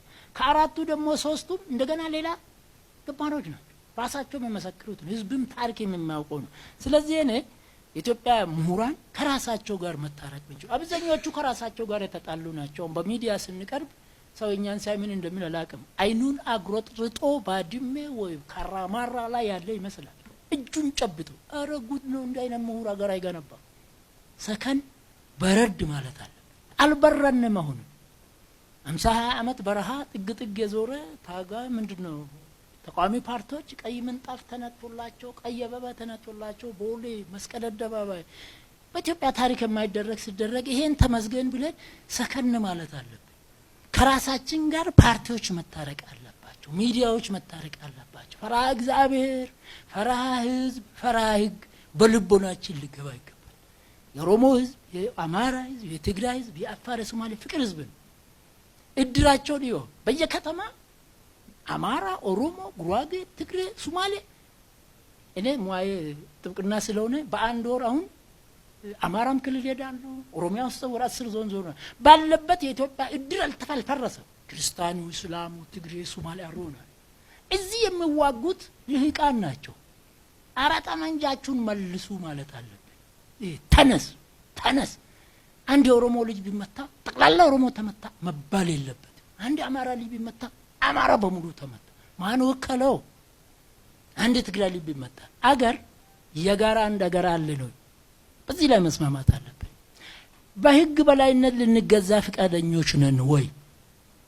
የእስራኤሉ ጠቅላይ ሚኒስትር ተከሶ ፍርድ ቤት ይቆማል። እዚህ ኬንያ የኛ ኬንያ ፕሬዝዳንት ይቆማል። እዚህ ኢትዮጵያ ውስጥ እኮ አልከሰስም የሚል ሰው አለ ይመስለኛል። ማን ነካኛል? ሊሆን አይችልም። ይሄ ለህግ መገዛት የአንድ የጋራ ሀገር አለን፣ ለህግ እንገዛለን። ከኢህአዴግ አንደኛ ጀምሮ ያለፉ ስርዓቶች እንዲመለስ የሚፈልጉ ኢትዮጵያኖች ካሉ መቼም እኔ በኦሮምኛ ከንበረተነ ዶንታይን ከንመራተኒ ነው የምለው። የተማሩ ሰውን ያበዱ ናቸው በእውነት። ምክንያቱም ሰርቷል። ህወሓት በነበረው ጊዜ መልካም ጎኖች አሉ፣ መልካም ነገሮች የማይካዱ። ነገር ግን ያደረሰው በደል ደግሞ በጣም ከባድ ነው። ወንድ ልጅ እኮ በወንድ ልጅ ተደፍሯል። እስር ቤት ነውር ነው። ህገ መንግስቱ ይህን አይፈቅድም፣ ዓለም አይፈቅድም። ደርግ አውሬ ነው። እኔ ታስርበታለሁ። 15 ቀን 8 ቁጥር ይገርፍና ከዛ በኋላ ኮሶ ጠጥታል ወጣል። ሲወጣ ይለጥጣል፣ አልዘት ተቀመጣል። እኔ ደንበኞቼ 600 የሽብር ተከሳሾቼ በየወሩ በየሳምንቱ ከቅሊንጦ እየወጡ ሲደበደቡ፣ ከሸዋሮቢት እየወጡ ሲቀጠቀጡ፣ በጣም ፍትናው ከባድ ነው። ደርግ ያሰቃየን፣ አንደኛ ኢህአዴግ ያሰቃየን። ይሄን ስል ኢቭን ህወሓቶች በሙሉ አይደሉም። ስለዚህ እኔ ኢትዮጵያን ለማሻገር አሁን የተጀመረው መልካም ጅምር እንዲዘልቅ በነበረው ጠንካራ ጎን ላይ መጨመር፣ ክፉአቶቹን በመቀነስ ወደፊት መሄድ ይገባናል። የውሸት አገዛዞች ማብቃት አለባቸው። አልነበረም ፌደራሊዝም። ወዳጄ ጋሽ አየለ ቅንጅት መቀሌ ሄዱ፣ ሀገራቸው ነው። የሚገርመኝ ግን እዛ በቴሌቪዥን ስናይ ፌደራሊዝም ፈራሳ ሲሉ ነው። ይሄ ባባዶ ነገር እንዴ! ሰፊ ኦሮሚያ እኮ 7 እና 8 ፕሬዝዳንት ስትመርጥ ከአንድ ክልል መጥቶ ነው። ይሄን አርግ ይሄን አታርግ። ሀብት ሲያገርቶ ሀብት ማብት ታንክ ባንክ በሙሉ ማይጅ ነበር። ያፋሩ የሶማሌው ኮንትሮባንዱ እኔ ጄኔራሎች በስርቆት ላይ ሲሳተፉ አሳፋሪ ነው። ይረጋገጥባቸው አይረጋገጥባቸው። ወታደር እኮ ለአገር አለኝታ ነው። ጄኔራል ደግሞ ያለኝታ ነው። እነዚህ ሰዎች ናቸው በኮንትሮባንድ የሚታሙት እኮ እውነት ይሁን ውሸት። ስለዚህ አንድ የጋራ አገር ማፍረስ አንችልም። ቀልድ አይደለም። ለተቀማጭ ሰማይ ቅርብ ነው ይባላል። ሀገር ማፍረስ አይደለም፣ ክልል ማፍረስ ከባድ ነው፣ መገንባቱ ነው። አንድ ሰው አንድ ፓርቲ ደግሞ ከኢሰፓ እስከ ኢህአዴግ ኢትዮጵያን አያሳድግም፣ አያሻጋግርም። ሁለተኛ ደግሞ 365 ቀን እንጂ 365 የሚኖር ሰው የለም።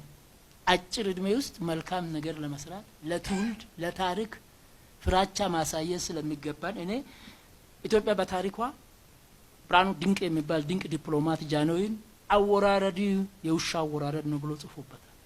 ጀነራል አብይ አበባ አውቀን እንታረም ብሎ ጽፏል። አልሆነም። ዳዊት ወልደ ጊዮርጊስ ለኮሎኔል መንግስቱ፣ ጎሽ ወልደ ለኮሎኔል መንግስቱ የህወሓት ታጋዮች ጠቅላይ ሚኒስትር መለስን አራተሳስተናል ልክ አይደለንም ብሏል። አይሰሙም። የአሁኑ የሪፎርም መሪዎች ህዝብን አዳምጦ ራሳቸውን አዳምጦ ፓርቲያቸውን አሁን በጀመሩት መሰረት አሻሽሎ ብልጽግና ብሏል። ምን አገባኝ ካፋው ብልጽግና ቢያመጣ ጥሩ ነው፣ ለራሱ ብቻ ሳይሆን ለእኛም ጭምር። በተረፈ ግን የራሳችን ስራ ብንሰራ የራሳችን ስራ ስንሰራ በተቻለ መጠን ለአገርና ለታሪክ ለትውልድ ልጆቻችን እንዳይወቅሱ እርግጠኛ ነኝ። የኢትዮጵያ ያለፉ ገዢዎች ልጆች ዘና ብሎ ፒያሳ መርካቶ የሚዞሩ አይመስለኝም። መንግስቱ 3 ዶክተር ልጆች አሉ ነው ተብሎ ለመኑ አይመጡ አይመስለኝም። ምክንያቱም ተረበሸ ነው ሰውዬ ተረበሸ ነው። ስለዚህ ኢህአዴግ ተሳስቻለሁ ሽብርተኛ ነኝ ስል የሚቀሩ የእርቅ እንትኖች አሉ። ከአንድ ጫፍ ወደ አንድ ጫፍ መሄድ የለብን። ከብሔር ከነገድ በቀር ስለ ኢትዮጵያ ኢግኖር የሰፋን ሰዎች ዛሬ ደግሞ ኢትዮጵያዊነት ብቻ አይሰራም። መሀል ቤት ኢትዮጵያዊነትም አሪፍ ነገር ነው፣ ብሔር ብሔረሰብነትም አሪፍ ነገር ነው። ኢትዮጵያዊነት እንደ ሀገር ተከብሮ የብሔረሰብ ማንነት ተከብሮ አፋሩ እንደ ባህሉ እንደ ጥንቱ እንደ አሊሚሮ ኦሮሞ እንደ ገዳው ሰሜኖቹም እንደ ንጉስ ቢመርጡ ምን ቸገር? ሰሜኖች ዲሞክራሲ ማለት እኮ ፌደራሊዝም ማለት ይሄ ነው። አሁን እየተባለ ያለው እንደኔ አስብ፣ ከሚዲያ ጀምሮ እንደኔ ተናገር፣ እንደኔ ስራ አንችልም። ሰው እንደራሱ ነው፣ ቤት እንደራሱ ነው። ዛሬ ክልሎች እርግጠኛ ነኝ በአንድም ኦፒዲዮ ወይ ደግሞ በአንድም ኦዴፓ ወይ በአዴፓ ይመሩ። ይህ በጣም ትልቅ ጸጋ ነው። ይሄ እንዲጀምር እንዲዘልቅ የሰሜን ወንድሞቻችንም ሆነ የምዕራብ ወንድሞቻችን ደግሞ ምላስ ላንቃ ውስጥ ተወሽቃ ጭንቅላትን ታስቀጠቅጣለች። ክፉ ነገር ስትናገር ድብ የሚመታው ጭንቅላት ነው፣ ምላስ አትገኝም። ተለጉማ ይሄ የሚያነሳሱ ሰዎች አይገኙ። የደሃ ልጅን የኢትዮጵያ ልጆችን ወደማይሆን ከምንመራ እኔ የተጀመረው ሽግግር እንከን ባንከን ነው። ሁልጊዜም የሚጠበቅ ነው። ነገ የሚመጣው ያው ነው። ሀጎስ ይምጣ፣ መሐመድ ይምጣ፣ ከዲር ይምጣ፣ ስህተቶች አይጠፉም። አሜሪካ ውስጥም ሰው ይታሰራል። ምን ይሆናል? ግጭት ይፈጠራል። ግን በመቻቻል በመቻል አንዳንድ ጊዜ ትሸነፋል። ለማሸነፍ ትዕግስት በመያዝ ትላንትና በኢትዮጵያ ውስጥ መሪዎች ይካካዳሉ። አጥናፍ እነ ኮሎኔል መንግስቱና ተፈሪ በንት ያለቁት ዛሬ ያመደገም የለበት። መቻል ማለት መቻል። ኢትዮጵያ ከ67 መስከረም 2 ጀምሮ መስቀለኛ መንገድ ላይ ናት ሲባል ነው የምሰማው። 66 የ20 ምናምን አመት ጎረምሳ ስለሆንኩ የነበረውን ውጥንቅጡን መስቀለኛ መንገድ ላይ ነን፣ መስቀለኛ መንገድ ላይ ካራ ማራ፣ የሰድበሬ ወረራ፣ ባድሜ ሁሉ መስቀለኛ ላይ ነን መጣንና አሁን ግን ከአምና ሪፎርም ወዲህ በኔ ያረዳድ በኔ ምኞት ከመስቀለኛ መንገድ ወጥተን ፊታችንን ወደ አንድ ሰፊ አውራ ጎዳና ግን ኮረኮንች ያልተጠረገ ጀምረናል። ዳሩ ላይ ቆመናል። ፒስታ ነው፣ አፈር አልተነጠፈም፣ ጠጠር አልተነጠፈም፣ ተጠርጓል። ይሄ አንድ የኢትዮጵያ መሪዎች ለመጀመሪያ እግዚአብሔርን ማወቃቸው ለዚህ ምክንያት ነው። ሁለተኛ የኢትዮጵያ መሪዎች የአገር አንድነትና የብሔር ብሔረሰቦች ማንነት እውቅና በእኩልነት መስጠቱ። ሶስተኛ ኢህአዴግ ስተቱን በኢትዮጵያ ታሪክ ኮሎኔል መንግስቱና እነ ፍቅረ ስላሴ ዛሬም ተሳስተናል አላሉ። በስልጣን ላይ ያሉ ሁሉ በእጃቸው ሁሉ በደጃቸው ነው ተሳስተናል ሽብርተኛ ነን ብሎ ራሳቸውን ዝቅ ቢያደርጉ ምንም እንኳን ችግሮች እዛም ቢኖሩ ይሄም አንድ አውራ መንገዱን መመልከት ነው። ይሄ አውራ መንገድ እንዳይሸነቆር ጉድጓድ እንዳይሆን አውራ መንገዱን በደንብ ለመስራት እግዚአብሔርን በመፍራት ህዝብን በመፍራት ታሪክን በመስራት በተለይ የኢትዮጵያ ምሁራኖች ከራሳቸው ታርቆ ህዝባቸውን አክብሮ አውሮፓ፣ ራሻ፣ አልባኒያን ትቶ ኢትዮጵያዊ ባህልን ቢገነቡ የሰሜኑ ጥበብ፣ የደቡቡ፣ የምስራቁ፣ የምዕራቡ የኦሮሞ ገዳ ባህልና አጠቃላይ የኢትዮጵያ ነገዶች ጥበብ ከፈረንጆች ጥበብ ይበልጣል። ወደ ራሳችን እንመለስ፣ እንደማመር። ካልተደማመርን ዳገት አንወጣም። መሰላል የሚያስፈልገው መወጣጫ ነው። የወጣ ይወርዳል፣ የወረደ ይወጣል።